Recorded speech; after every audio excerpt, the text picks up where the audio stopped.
É quinta-feira e o Jornal Principal está no ar. Confira desde já os destaques para hoje. Fernando Lima entende que o presidente Nyusi devia pronunciar-se com urgência sobre o que está a ser dito no caso das dívidas ocultas. Suposto curandeiro detido com suruma e granadas em Boane. Calixto Coça diz que não consegue recolher lixo na Matola porque há falta de dinheiro.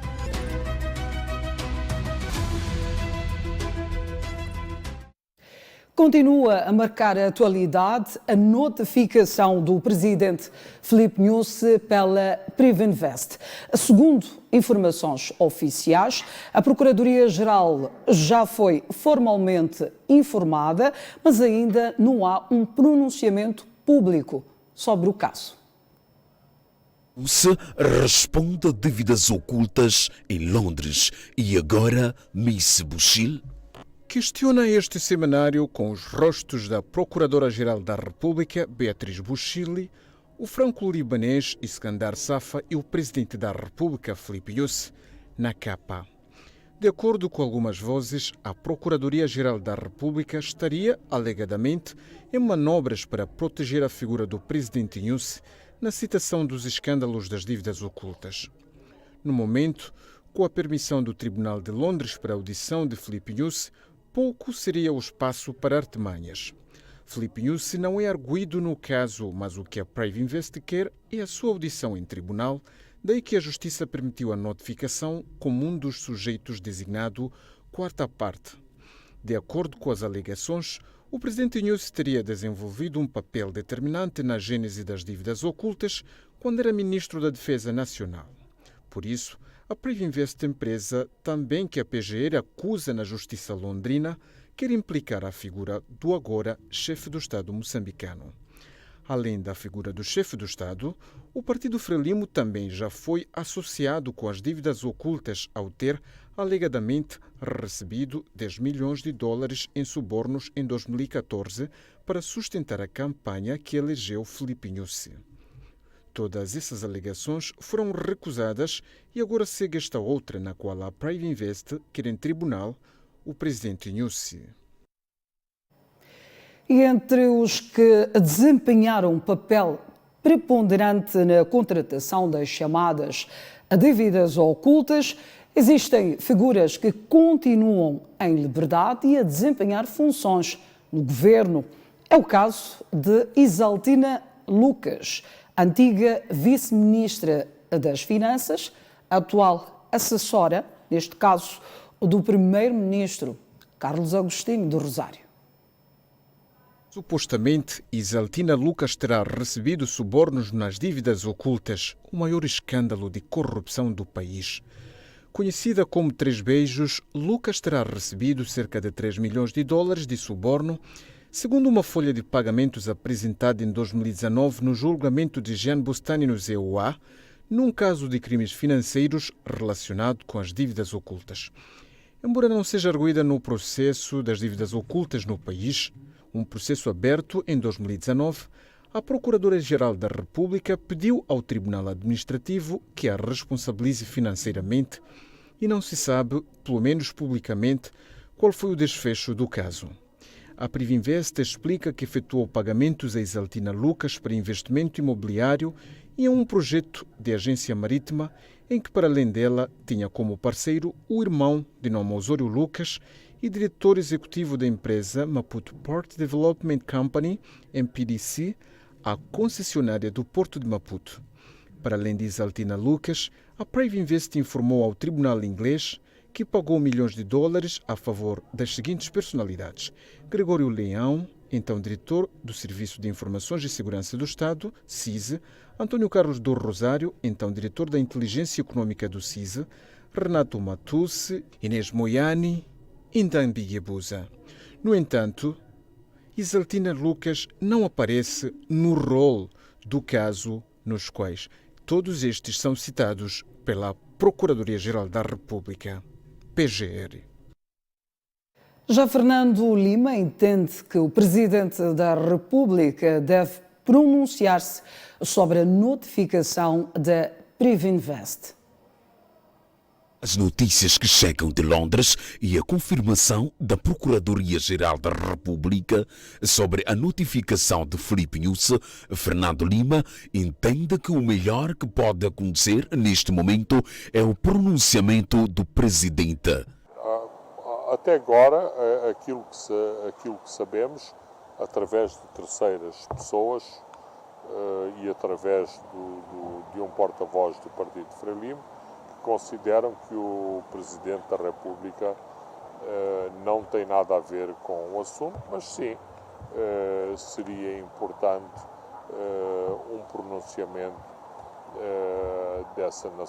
dessa natureza, dissiparia muitas dúvidas, nomeadamente que exatamente se construam muitas narrativas à volta do próprio Presidente da República. Mas, é assim, o nosso país formalmente é uma democracia, mas não há muito este expediente, esta prática de os governantes se pronunciarem com grande à vontade sobre processos judiciais. Lima acredita que a reputação do Presidente Nyusi ainda não está colocada em causa. Não me parece que para já haja um problema reputacional, porque pessoas de bem são todos os dias citadas e arroladas em tribunal, e isso não significa que uma pessoa, por ser citada em tribunal, tenha de imediato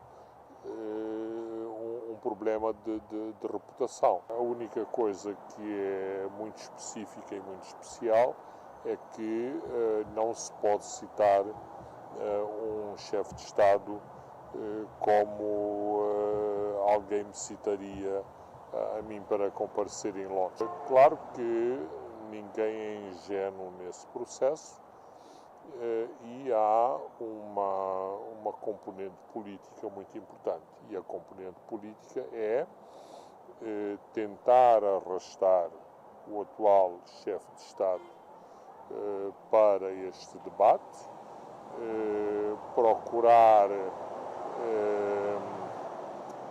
colocá-lo em pé de igualdade com outras pessoas arroladas no processo, numa estratégia que eu diria, se tivermos que cair, caímos todos.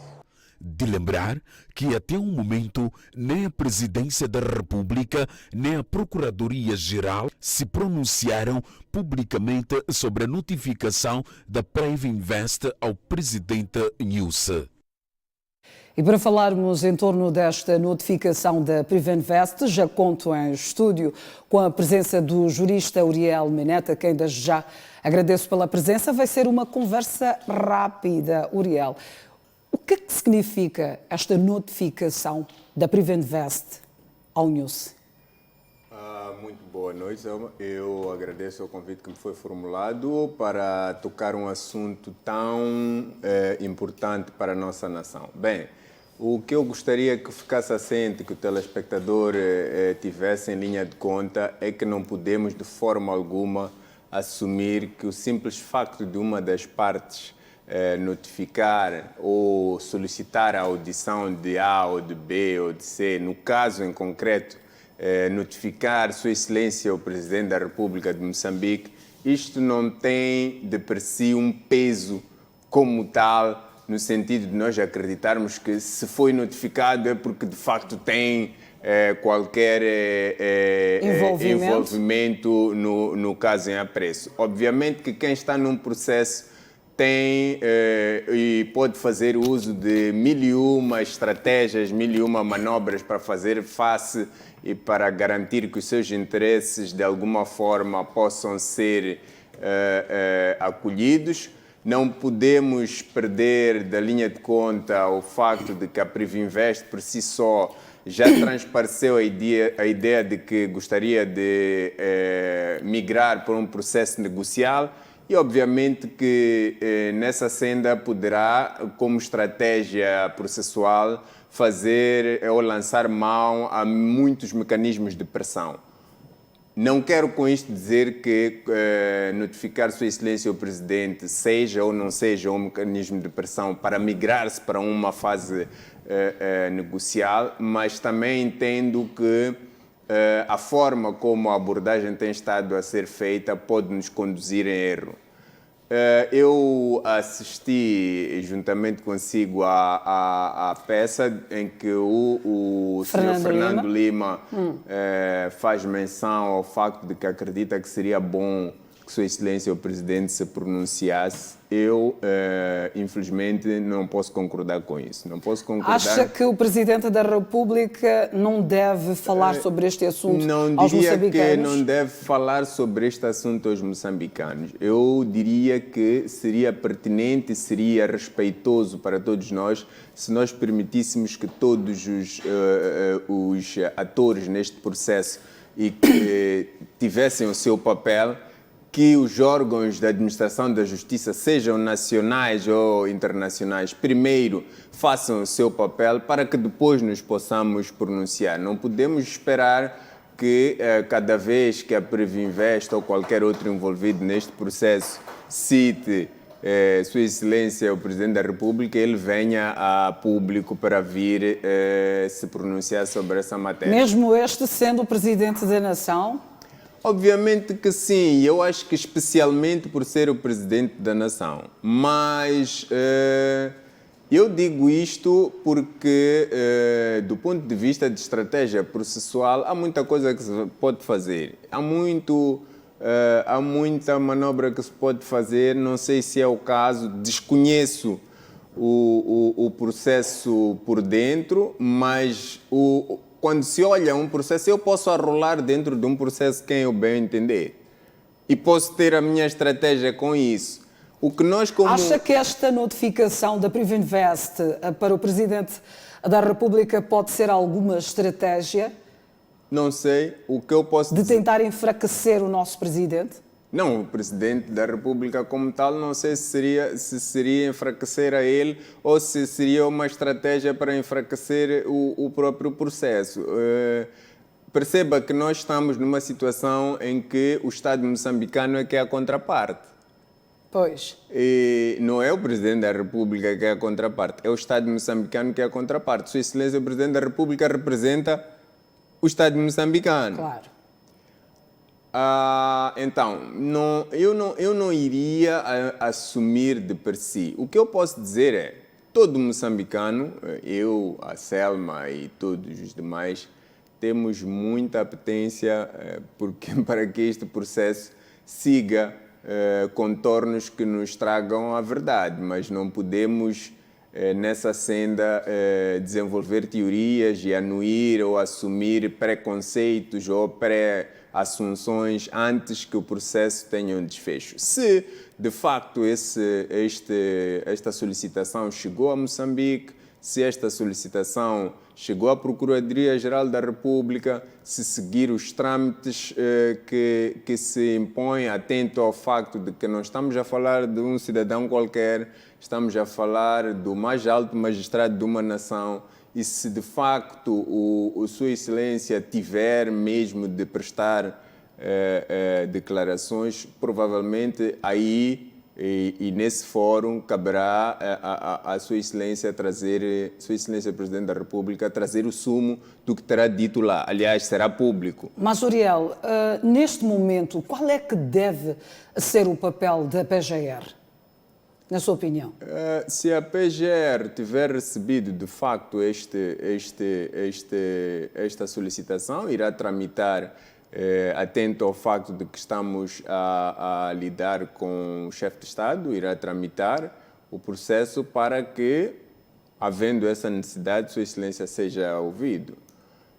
Mas eu queria, mais uma vez, reiterar que ser notificado para ser ouvido, ser arrolado por um terceiro para ser ouvido num processo, ainda não é por si só motivo para tanto alarido. E não falo isto em defesa de A ou em defesa de B. Eu, Uriel, posso ser chamado para ser ouvido num processo, a Selma pode ser chamada para ser ouvida num processo, qualquer cidadão pode ser chamado. E daí que eu sugiro que, sim, estejamos muito atentos, mas que não assumamos qualquer posicionamento sem antes termos certeza do que poderá estar acontecendo. Eu vou arriscar mesmo assim. Com estes todos os acontecimentos, que prognóstico pode ser feito em relação ao desfecho do caso das dívidas ocultas? Uriel. Bem, eu, como moçambicano, tenho uma expectativa enorme em torno deste processo. Eu gostaria, pretendo e tenho a convicção de que nós merecemos ter uma resposta sobre este processo. Mas, e como jurista? E como jurista, o prognóstico que eu vaticino é no sentido de que, se de facto há ilícitos, que se encontrem os tais ilícitos e os respectivos atores dos ilícitos. Essa é a minha expectativa. Leituras finais, Uriel Menete. Bem, as leituras finais que posso apresentar é no sentido de convidar-nos todos a termos alguma prudência, alguma calma e solicitar também a quem de direito, mormente a Procuradoria, se de facto recebeu, que se pronuncie só no sentido de esclarecer que sim, recebeu no aspecto XYZ, mas que não entremos em pré-assunções. Obrigada, Uriel Menete, jurista, não é, por esta análise que deixou ficar aqui no Jornal Principal. Seguimos com a informação. 2 cidadãos de 23 e 41 anos de idade estão a contas com o Cernic Nematola, indiciados de porte de cannabis sativa e material bélico. Os 2 distanciam-se das acusações. Kilogramas de cannabis sativa, 2 cintos militares, um chapéu e 2 granadas. Tudo isto estava na posse destes homens. Um diz ser médico tradicional e usava cannabis como um dos medicamentos aos seus pacientes. O mesmo tinha em sua posse o material bélico que diz pertencer ao seu tio. Eu fui detido por ser apanhado onde eu trabalho com suruma. O que é que faz com a suruma? Com suruma eu trabalho com ele, doença de ataque, junto com medicamento para tratar as pessoas. Outras coisas apanharam no quarto do meu tio, roubaram a porta do meu tio, que a polícia que apanharam. Do meu tio que foi apanhado no quarto dele, foi aquele cinturão e granada, tudo foi apanhado aí no quarto do meu tio. Este outro jovem foi encontrado com cannabis. Diz que a droga pertence ao seu pai. Eu com esse senhor não tenho nenhuma relação, somos apenas vizinhos. Aqui, estou aqui porque é de suruma que foi encontrado no quarto do meu pai. E o que é que o seu pai faz com esta suruma? Vende?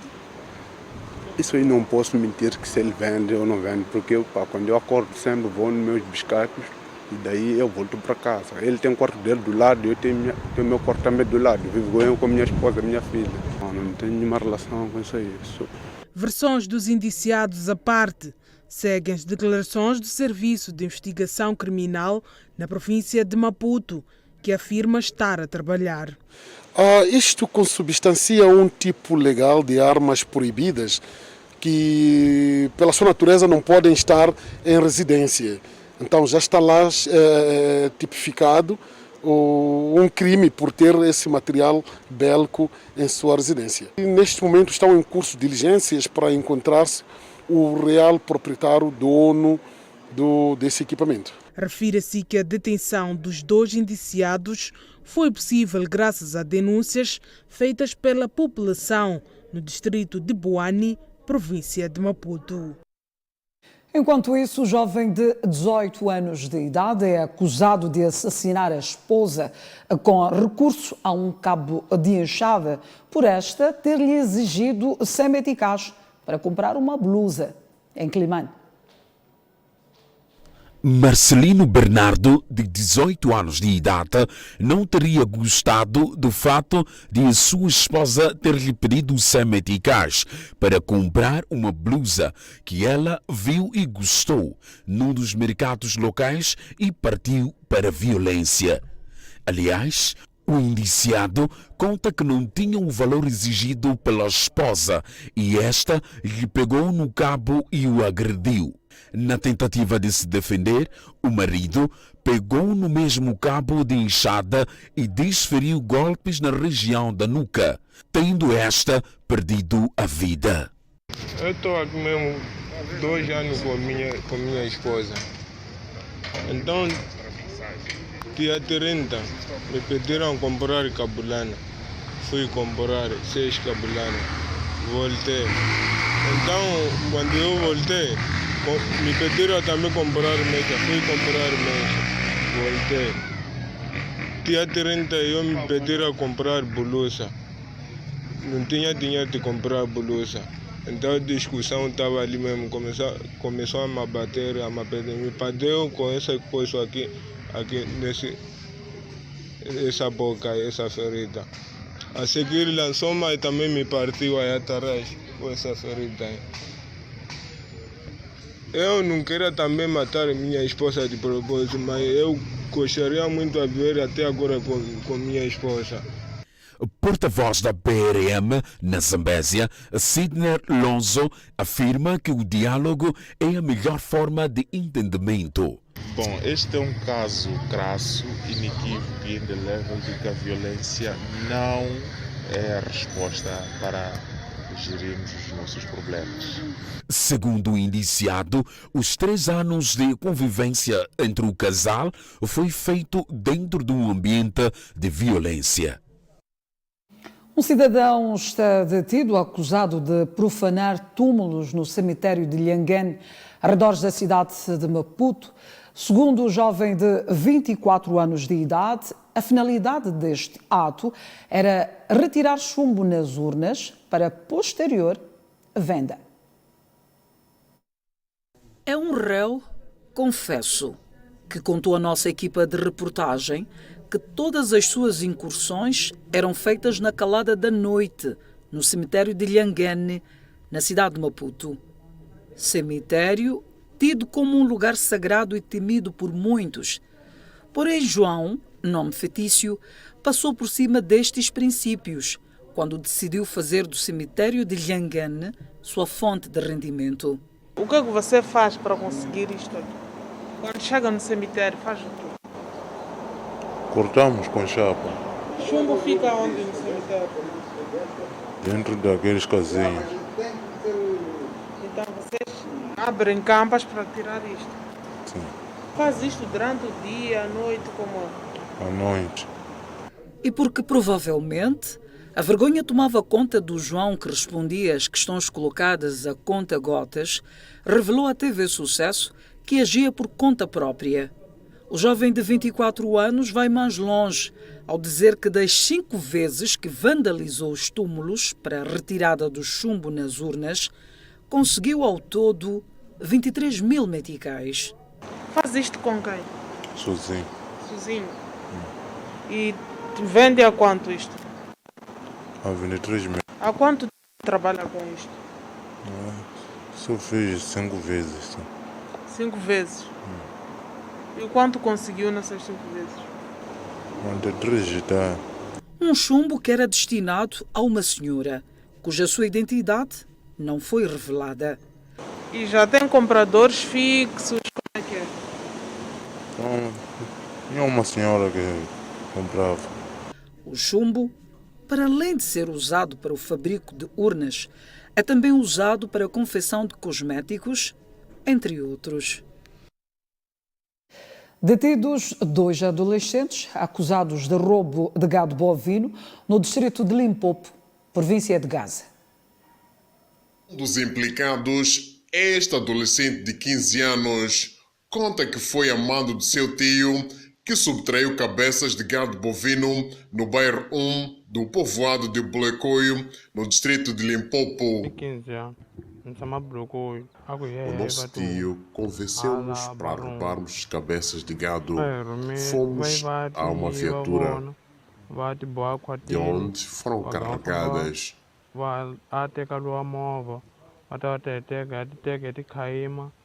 O adolescente tem antecedentes criminais. Não é a primeira vez a entrar nas celas. Esta é a segunda vez.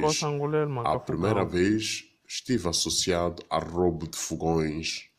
Já o comparsa de 17 anos, residente no bairro 1, explicou que o seu tio prometeu 30 mil meticais para a dupla após a venda dos animais. O nosso tio prometeu-nos alguns valores monetários. Não disse quanto é que era, mas a verdade é que as cabeças seriam vendidas, cada uma a 15 mil meticais. A denúncia popular ajudou na captura dos acusados. Esses dois jovens são aqui detidos pelo facto deles terem se dirigido à parte noturna no dia de ontem num curral de gado bovino e subtraíram as cabeças de gado e pretendiam vendê-las. Através da rápida denúncia dos donos, as nossas forças, um trabalho conjunto feito pela PRM e Cernig, culminou com a detenção dos mesmos, quando pretendiam vender. Investigações estão em curso com vista a apurar a veracidade para ver até que nível este mesmo tio está envolvido neste caso. A PRM refere que Chicumbane, Chibuto, Chokwe, Manjakaze são os principais alvos dos ladrões de gado bovino, com a imagem de Paulo Mongoi, Emílio da Conceição, província de Gaza. Ainda na onda da criminalidade no país, 3 indivíduos estão detidos em Aquilimane, acusados de roubo de cabos elétricos no armazém da eletricidade de Moçambique. Os 3 detidos, um é comprador e os restantes 2 são trabalhadores de uma empresa de segurança privada que facilitaram a saída dos cabos do armazém da empresa de eletricidade de Moçambique na noite da última terça-feira na cidade de Quelimane. Um dos indiciados confessa o crime e diz que os cabos destinavam-se ao fabrico de panelas e outros 2 dizem-se inocentes. Esses cabos onde é que extraíram? Foi na ideia. Só estou aqui a assumir assunto de serviço porque eu estava em pleno de serviço. Eu, para ele, nunca fiz esse negócio e também eu nunca tinha tempo de ser meu amigo ele por causa de tempo. Eu, quando largo de serviço, estou na minha banca lá no mercado. Vocês sempre fazem isso, né? Eu não. Essa é a primeira vez que esse assunto, para mim, do meu posto ser rompido. Eles saíram lá na piquete até entrar aqui, está meu posto. Eu também estou a admirar.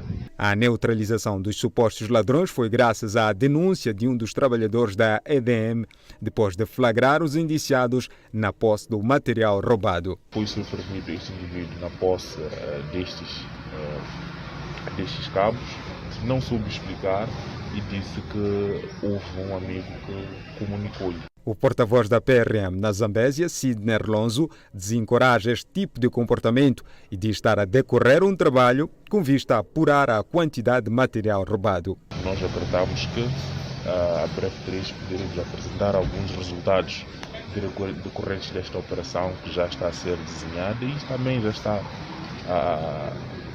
parte desta operação já está a ser levada a cabo, especificamente em alguns distritos. Os cabos roubados estão avaliados em mais de 75 mil meticais. Detida enfermeira afeta no Hospital Central de Nampula por efetuar cobranças ilícitas. O Tribunal de Saúde afeta na maior unidade sanitária da região norte do país, é acusada de cobrar alguns utentes com as promessas de tratamentos personalizados, segundo deu a conhecer o porta-voz do Gabinete Provincial do Combate à Corrupção em Nampula. Em relação ao Hospital Central de Nampula, tanto a pessoa fazia o que fazia de forma reiterada. E, portanto, nós confirmamos 10 casos e no total ela cobrou cerca de 180 mil meticais. Estou a fazer cobranças ilícitas aos utentes com promessa de tratamento personalizado.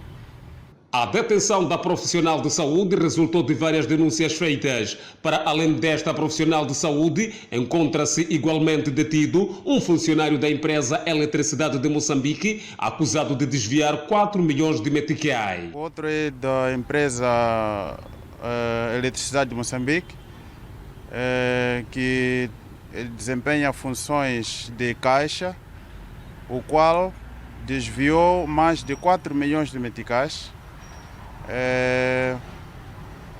Sendo que isso aconteceu no momento em que ele recebia os valores dos clientes, falsificava os talões de depósito, fazendo crer que os valores eram depositados na conta da empresa. Entretanto, ele não depositava os valores, apoderava-se dos valores e seguidamente usava-os em seu próprio interesse e entregava os talões falsos à empresa.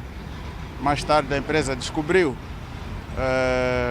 a falta de valores no caixa desse funcionário, efetuou uma auditoria e constatou que os factos que aconteciam eram exatamente esses. De Nampula, rumamos a Tete, onde a ATM mostra-se preocupada com o aumento de criminalidade sofisticada que tem vindo a se registrar no país.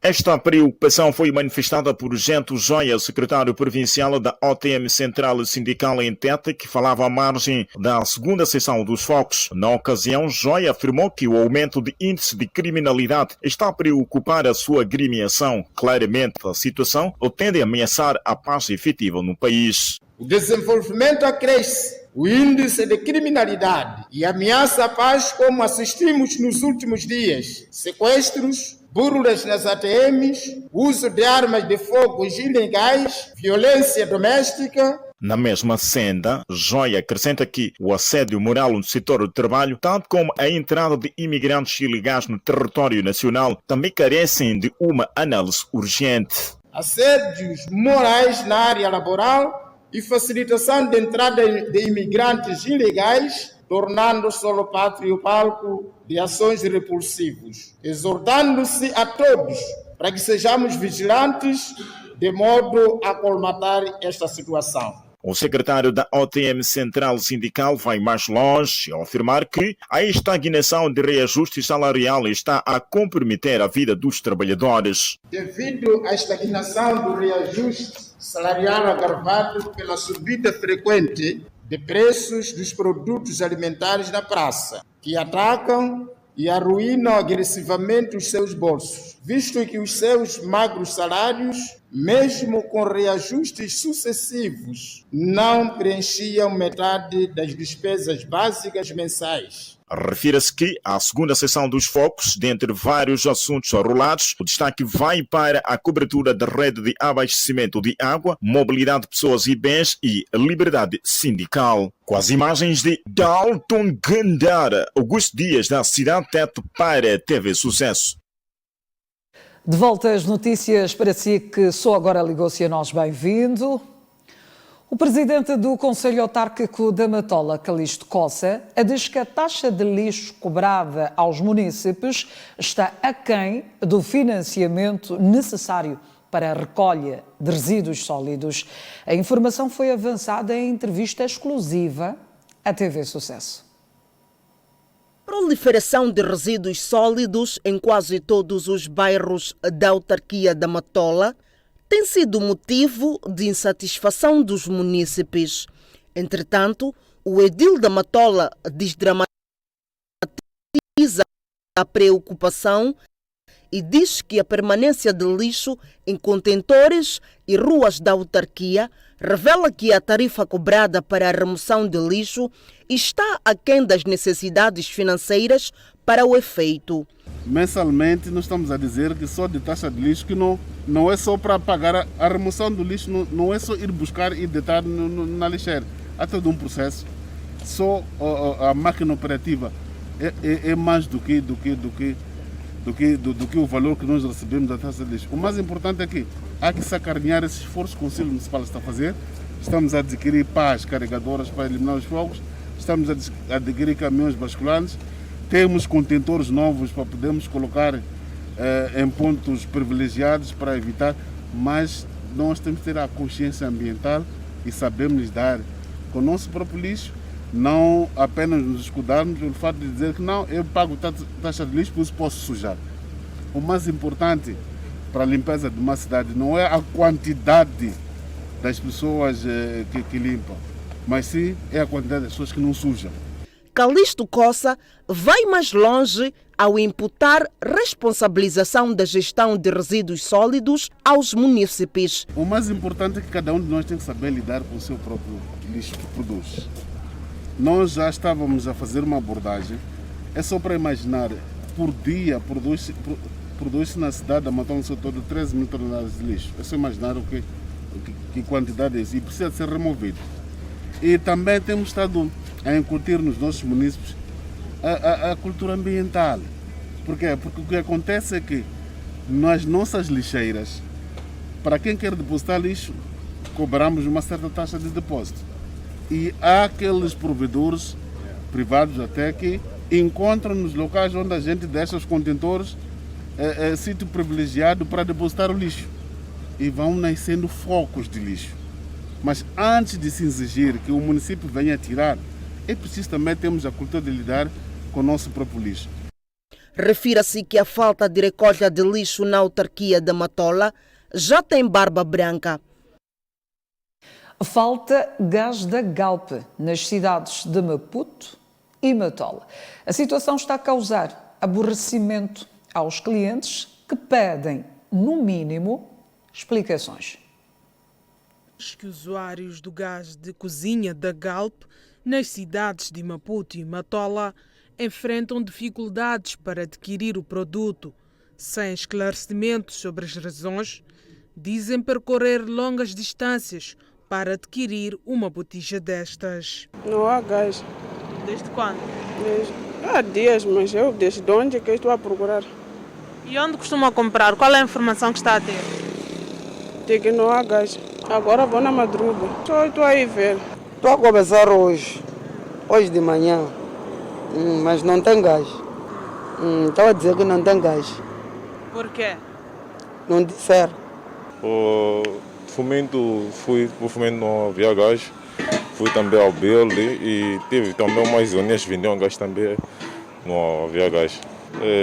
Desde de manhã, desde semana passada, estamos à procura. Não. Embora tentem compreender o que se passa para a escassez do gás, faltam respostas, desde a empresa fornecedora aos revendedores. Quase há um mês que há problemas da Galp. Não sei o que está a passar, não sabemos. Nós fornecedores, há escassez. Estamos prejudicados sim, porque há clientes que já estão de casa, vêm de onde vêm, confiam aqui, chegam aqui e não há gás, já não vem mais. Vem 2 vezes, dessa vez já não vem mais. Gasta combustível, são desgastados. Não está a ser fácil, né? Acho que a carência, não sei também, porque de vez em quando trazem, outros dias não trazem, já também não entendo. Muitos clientes não têm gás, ficam sem gás em casa, sempre vêm para aqui, não encontram nada, ficam mesmo frustrados, mesmo por causa de gás. Entre o desconhecimento à volta da escassez do gás e a preocupação dos clientes, este revendedor traz uma versão, segundo a qual foi informado que suposta obra na Galp estaria a dificultar a distribuição do produto. A justificação que a Galp está a nos dizer, quanto mais para os colegas que sempre têm nos dado gás lá como revendedores longe, é sobre a reabilitação da própria empresa lá da Galp. Hoje assim, por exemplo, ainda não recebemos, esse gás aqui é de ontem. Recebemos ontem, assim estamos a desfazer pouco para os clientes aqui. Assim vão receber 30 botijas aqui. A TV Sucesso procurou ouvir a versão da empresa Galp, mas que por razões burocráticas não foi possível obter esclarecimentos. O governo reconhece que o país não é autossuficiente na produção agrária. Hoje houve a publicação dos resultados do inquérito agrário integrado 2021 e uma das constatações é que a agricultura de pequena escala é a mais dominante. O Inquérito Agrário Integrado 2020, promovido pelo Ministério da Agricultura e Desenvolvimento Rural, revela que no país existem 873 produções comerciais, um número menor se comparado com os 4 milhões de agricultores envolvidos na agricultura familiar. E os dados reforçam a informação partilhada pelo ministro Celso Correia. Não, esse é que é o desafio. Quando formos autossuficientes em termos agrícolas, teremos de facto um país robusto em termos de crescimento. Essa é a meta, sermos autossuficientes. O que podemos dizer é que temos um PIB agrícola significativo, isso não há dúvidas. O governo sempre esperou que a agricultura fosse a base de desenvolvimento do país, uma pretensão nunca concretizada. Era expectável, porque houve uma grande aposta que já vem nos últimos anos. Estamos a colher os resultados de uma política de investimento no setor da agricultura nos últimos anos. Diante desta dificuldade em tornar a agricultura a base de desenvolvimento do país, o governo diz ter criado o projeto Sustenta para ver o sonho realizado. Se forem ver os indicadores de acesso à tecnologia e estes serviços, não mudaram muito nos últimos anos. Por isso é que o governo desenvolveu o Sustenta. O Sustenta está a tentar fazer de tudo para aumentar a percentagem de produtores que têm acesso à extensão. Viu os números, 9,7% tem que subir. Correia reconhece que os dados anteriores a um inquérito agrário integrado 2020 baseavam-se em projeções. Os resultados, era óbvio que haviam discrepâncias, porque durante um período de tempo nós não pudemos fazer anuários por razões financeiras e funcionamos muito com base em projeções. E tínhamos consciência que quando chegasse a altura de fazer o inquérito iríamos ajustar os números. O Inquérito Agrário Integrado 2020 custou menos de 200 milhões de meticais e abrangeu todo o país. E o Observatório do Meio Rural duvida dos dados do inquérito do Ministério da Agricultura apresentados hoje. O economista João Mosca entende que alguns números dos estudos foram adulterados. As novas tecnologias de informação foram largamente mencionadas e a fiabilidade dos números também, o que proporcionou uma metodologia que traz solidez, que traz transparência, acima de tudo, dos números. Uma transparência que é questionada. A segunda grande conclusão é que ainda tenho algumas dúvidas de alguns números. Tenho algumas dúvidas de algumas culturas, sobretudo do caju. E para já é essa, mas podemos ver mais. E que deve ser confirmado, porque as coisas não batem, não é? As pessoas juntam um certo tipo de raciocínio e as coisas não podem dar aqueles números, não é? João Mosca reforça as suas suspeitas.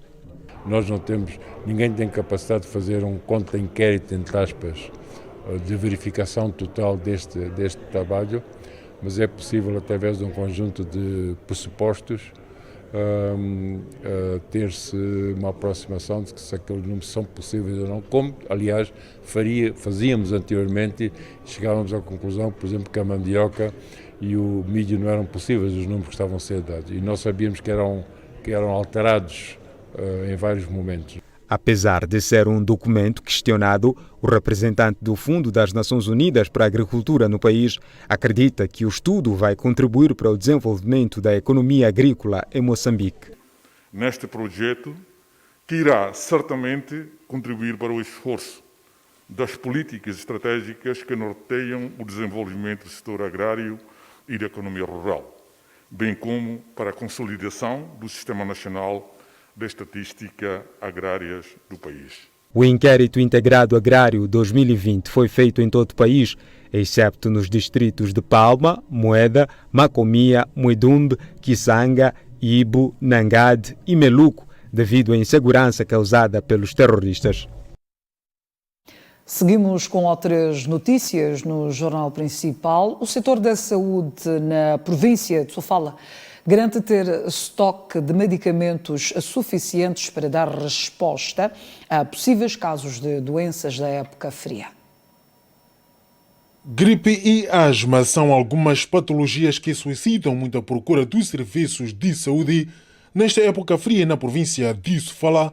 Daí o setor da saúde dizer-se preparado para dar resposta aos possíveis casos. Estamos a falar daquela doença obstrutiva crônica, aquele que tem problemas respiratórios e não só também, como estamos na época da Covid, então tudo isso nos associa a este período, que é um período muito delicado.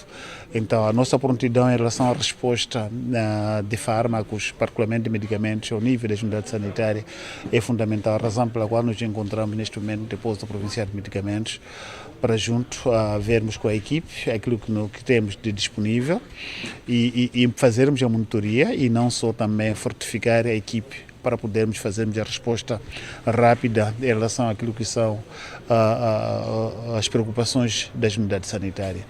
Na verdade, dizer que aquilo que são os medicamentos da época, particularmente aqueles que são antibióticos, não só antialérgicos e outros medicamentos da época, a província neste momento tem medicamento suficiente para poder responder a essa altura. Para que não haja ruptura do estoque, o diretor provincial da saúde, Fino Massalambani, disse ter recebido na semana finda mais fármacos. Esses medicamentos já estão sendo distribuídos para as unidades sanitárias, como pode perceber.